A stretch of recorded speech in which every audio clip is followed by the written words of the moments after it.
just got set up a little later than I like to, but I'm gonna make this quick. I'm in the stand. Me and my brother call it the graveyard stand.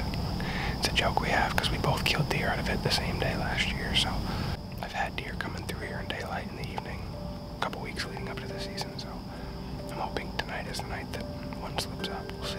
It's been a slow start. Other than that doe that me and Dan saw, the 3 does we saw opening day, that's been it. And I've been out. This is my 7th. I think my 7th sit, so we'll see what happens. Hopefully tonight's the night.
watch the footage back. I know I hit him in the middle of the body. He took a step right as I shot. And I should have stopped him because he was kind of moving. And he stopped for a second. And I was like, oh, I'll touch it off. He's like 18 yards maybe. And right as I was touching it off, he took a step. And it is what it is. I guess it sucks. Super frustrating.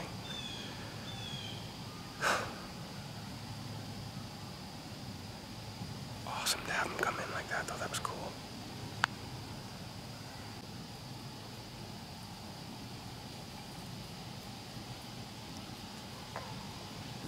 Yeah, I hit him way back. I mean, got it. The arrow's got out guts all over it, I'm sure. So.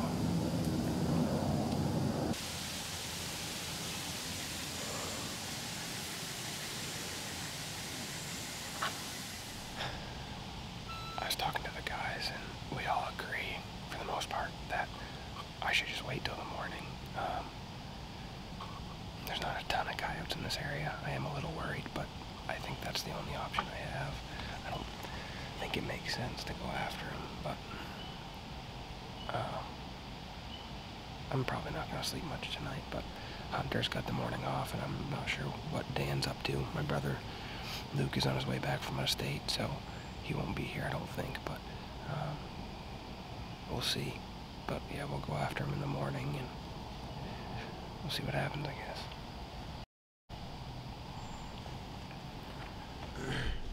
Alright, so I'm getting ready to go meet the guys. They're gonna come help me track it. I think Hunter and Barrett and Dan, I think, are gonna be there.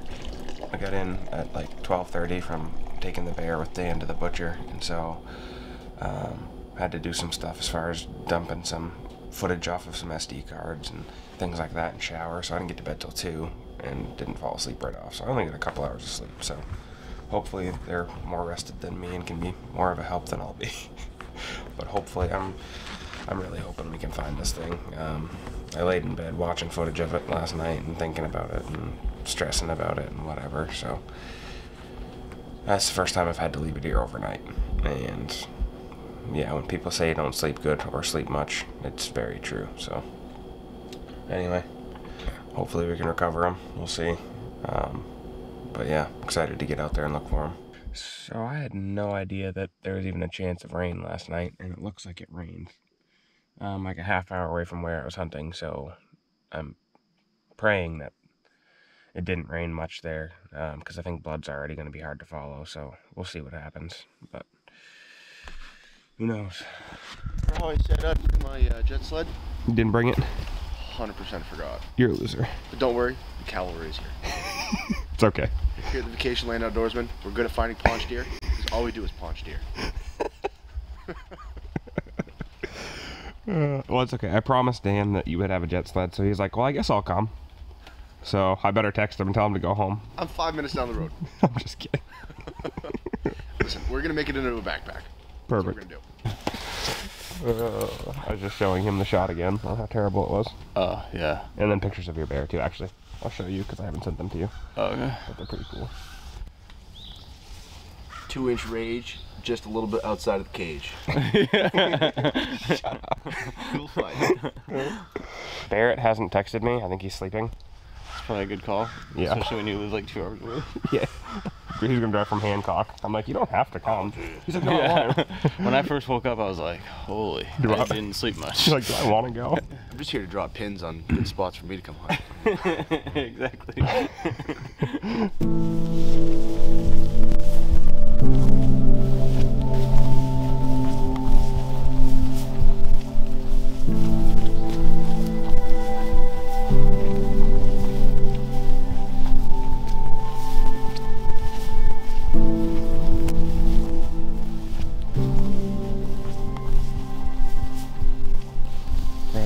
Yards from where I shot him yesterday, and he ran like 60 yards. Well, he ran like 30 yards, kind of zigzagging back and forth, and then just stopped and started walking around and then stopped in the brush, and that was pretty much the last time I heard him. So I don't know if he bedded right there or not. I slept out really quiet, so hopefully he's not far. I don't really know. But it's been like, what, 13 hours? 12 hours. A little over 12 hours. So See if we can find it. It rained a little bit last night, so I'm somewhat worried that I don't think there's gonna be a lot of blood anyway. Because the arrow was mostly covered in guts. There was a little bit of blood on it, but there was no blood splatter. I didn't expect the rain last night either. I didn't either. I woke up and I was like, ugh. So hopefully it didn't rain a ton, especially in the woods. And it wasn't like, if it was in a field, I'd be a little more worried, but where there's tree cover, I don't think a lot of rain probably got down through because it didn't pour, I don't think. So we'll see what we can find.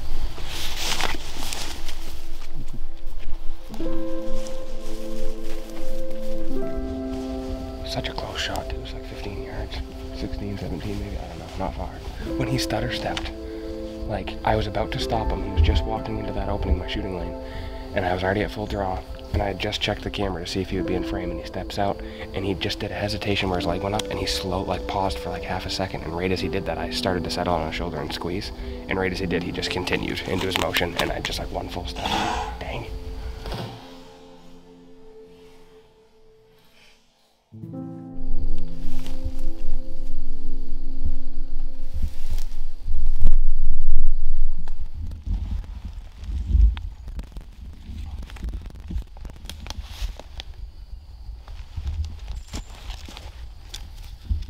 There, blood, right there. Yep, that is. Okay. Weird, gross stomach consistency like usual. I guess that's what you'd expect out of a stomach hit. Yeah, he might have gone up there and then turned, or he turned. Might have been where he turned right here and went down through. See that?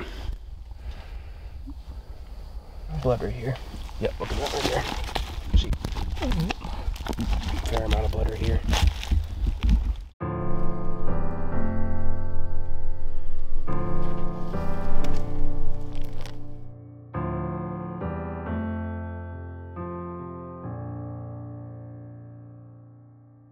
It's probably your deer. That's kind of what I'm thinking. A deer? Dude, they make weird noises. They really do. You heard a spine shot deer, the sounds they make? I feel like I've heard some crazy stuff like on videos where that sounds like tires squealing, kind of like. But that's not far away though. No. There's no way that that's in someone's yard. That's in the middle of the woods. I really hope that's not the deer. That would suck.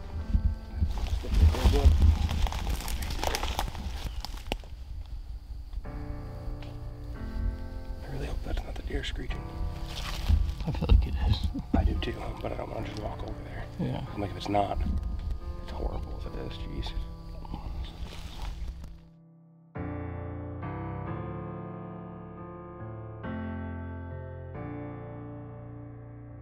That's definitely a deer. Yeah, I think that's a deer. Should we just go to it? That's a deer. Frick. Yeah. Should we just walk that way? He's probably like 100 yards. I feel like we should.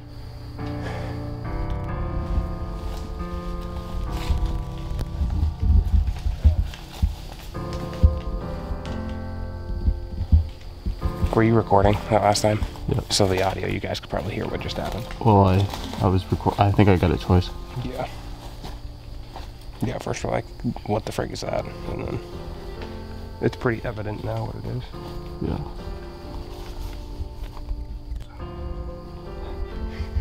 Keeping it light, I like it. Yeah. So, there's blood right here. Part of my thought too right now is that if we do track him by blood to his bed, I'm going to have a better opportunity of actually seeing him and not jumping him. Because I feel like if we walk through there and don't know where he is, there's a lot better chance that he jumps up and runs off and I don't get a shot at him. So, a part of me thinks we need to stay on the blood, sneak up, try to get a second shot at him, because it sounds like he's obviously alive. So. I don't know if that's the right call or not, but That makes sense. I just don't want to bump him and push him even more and more, so.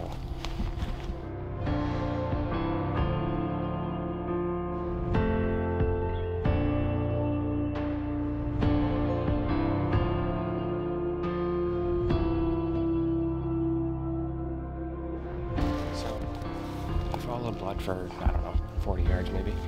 And my guess is that with the gut hit, it's probably clogging up the hole because the blood, like after that, like there was like a pin drop at the end, and then we couldn't find anything, and I could see his tracks for a little ways. So if that noise was him that we heard a little while ago, we're just gonna sneak over there and check, at least start there, and if not, we'll come back to blood and see what we can do. But I have a feeling that he's over there, so we're gonna sneak up, and if I have to get another shot on him, then we will. But we haven't heard him in a while, so I'm wondering if that little bit of pressure might have made him expire. I don't really know, but we'll find out.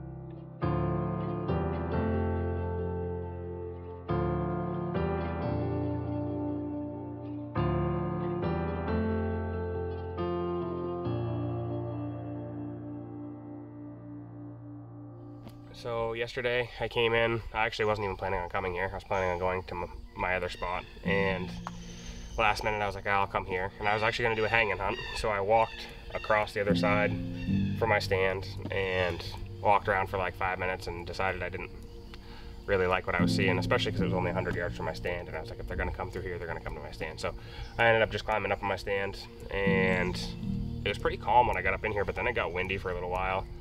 And when I first got in my stand, my wind was blowing opposite of what it was supposed to be. So I was like, should I be sitting here? But I was like, I think it'll settle, because it was just swirling. Eventually it settled and was blowing where it was supposed to. And I've got a trail that comes right in front of my stand. So at like 6, I think it's about 6 o'clock, I thought I heard something off to my left, and I'm looking over there. And finally I see just his head poke out from behind a tree. He's in some thick stuff just feeding. So gave me plenty of time to turn on the cameras and everything, so I flipped all the cameras on and got my bow in my hand, and kind of lost him behind some stuff, but I knew he was coming, so I was just kind of waiting to draw back as soon as I saw movement coming into the shooting lane. And I had to check to make sure he was going to be in frame, because I just basically set the camera where he was going to come. And mentally kind of had a note of like, if he's inside these trees, then he's going to be in camera view, but I also had a camera over my shoulder, so I figured he would be on something. So I drew back as he was coming out, and I had this moment where I was like, I should stop him. And right as I was thinking that, as he steps into the shooting lane, he kind of does one little hesitation where he picks his leg up and just kind of hesitated like he was going to stop. And as soon as I saw him do that, I was like, I'm just going to touch it off. So I settled it behind his shoulder and started to squeeze, and right as I did that, he turned right out of that hesitation and took another step, and I hit him literally middle of his stomach. Like, I remember like after I shot, like just like staring in the woods like, what did I just do? Like, but I mean, it was like a 15-yard shot. It was my own fault. Last year I shot over the back of 3 does, and honestly I think my hesitation of not stopping him was that I'm like, I don't want to stop him and have him be on high alert and have him jump the string that he's 15 yards. Like, that doesn't even come into play at 15 yards. So I probably should have stopped him and just shot him behind the shoulder. But anyways, it ended, I guess, in a way, the best way it could have, because the meat's still good. So, I mean,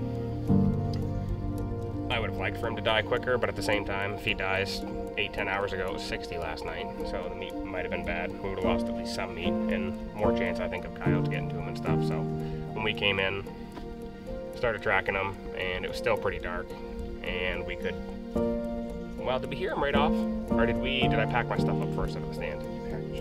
Right, because we started to track him. We couldn't find blood right at the beginning, which we kind of figured we wouldn't find blood right off. So Hunter suggested that I go pack my stuff up until it gets a little more light out. So I got up in the tree and got my camera arms and everything, and we went back and quickly decided, we found a little blood right off impact, and then we decided we were just going to jump to where I had seen him like 40 yards ahead, because we figured we'd find blood, and we found blood right off down where he ran through a shooting lane, and followed his blood for like 40 yards. But right as, I think it was right before we found first blood, wasn't it? We heard that noise, I think, the first time, and we're all kind of standing there, and Dan, I think, was the first one to be like, I think that was a deer, and I'm like, kind of sounded like a bear almost, and then Hunter's like, I think it was a zombie. And we decided to not go with his theory. It could have been. It's possible that there was a zombie sitting beside the deer.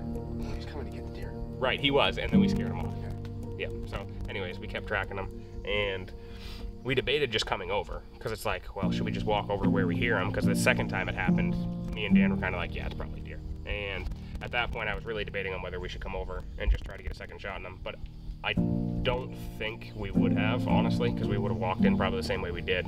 And he's kind of down in this little hole here, and he was facing the direction we probably would have come from. So, unless he shifted, but.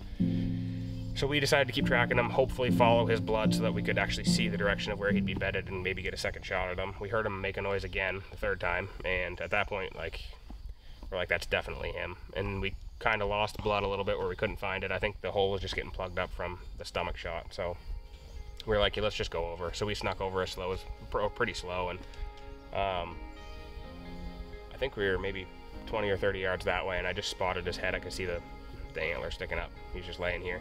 So I think, honestly, what happened, I mean, he's not stiff at all, so he just died. Clearly, that was definitely him making the noise. It was right where the noise was coming from. And I think that our pressure coming in must have just somehow made him expire. I don't really know, but that's got to be it. So I'm really glad, in a way, that he did live through the night. I mean, it stinks, the suffering portion, but at the same time, like the meat.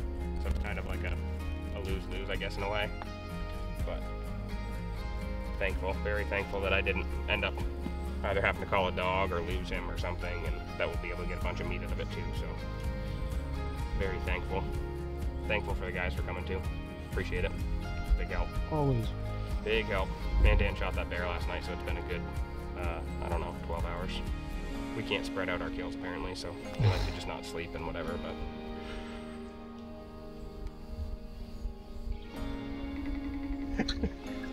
Hello.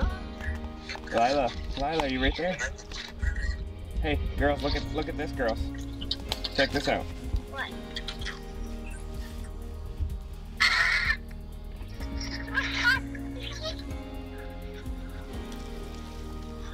Look at that. Wow! Is that cool? Looks like you are. Yeah! I'm assuming the bit of pressure. I don't know if that just like pushed him over the edge, because that's pretty weird that he would make a few noises and then stop, but. I think he just wanted to stay alive long enough to wait for you. Right. He just wanted the meat to be good. He was thinking of me. Yeah. He's like, listen, if I'm gonna die, I want Zach's family to be supported. And I appreciate it. Or zombies coming to finish him off. It's not the zombies. Not in front of my kids. Don't turn the zombies. All right. Well, I'm gonna let you guys go, but I wanted to show you guys. I love you. So before you cut it, let me see it for real. Well, yeah, I'm gonna have to gut it out, but before we cut it up, you'll get to see it, I promise. We'll take some pictures. Yeah, tell it that I have soccer again. For soccer. You hear that, Dan? I did. She has soccer today. You excited? Yeah, How many goals are you gonna score? I think one. Perfect. Nice. Nice. All right, be good for Mama, okay?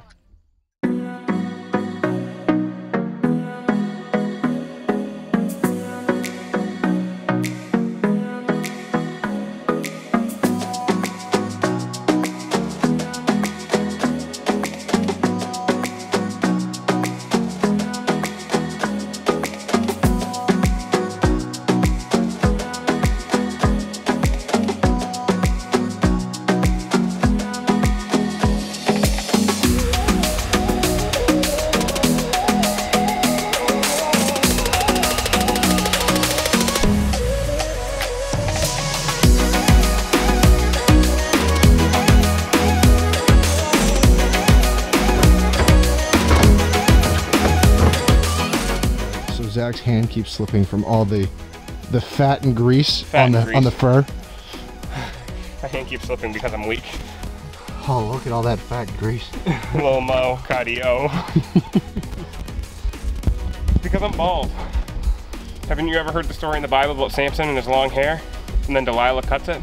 And then he's not strong anymore? That's true. No one cut my hair, it just fell out, so I'm not strong. Now he cuts people's hairs for a living. Right. It's like a revenge thing. Yeah.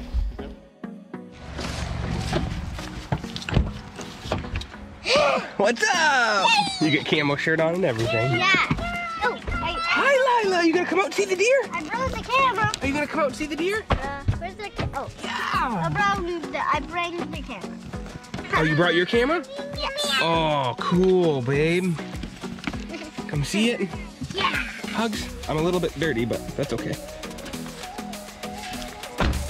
Just wait for Mama and Lila, okay?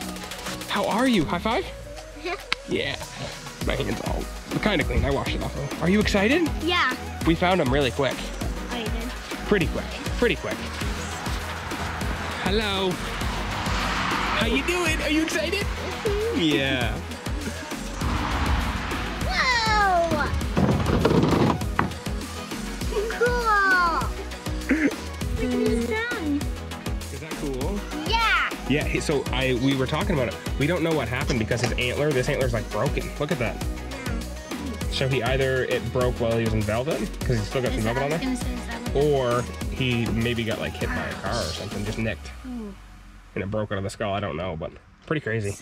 Yeah. Cool. Is that awesome? Go ahead and pick the antler right up. Oh, that's heavy. Hold it right up. Is that cool? Yeah, that's heavy. Yep. You want to touch it? You want to touch it? Yeah, touch the antler. Come here. Hold that. What's that? Is that cool? It might be heavy. Look at that. It's like so like the nose is so squishy. Yeah, don't touch His it. nose is squishy. He's got big ears.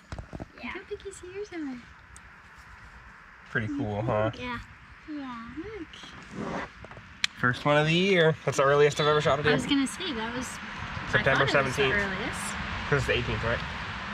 So September 17th. The earliest before September 24th, that I shot. So this is a week earlier. Nice. Getting some video, Mads. Let's see what you...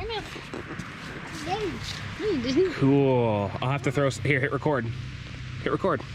Oh, right. There you go. I'll have to put that video, your video, into the video. Yeah. That's awesome. Your video in the video. Good job, honey. That's awesome.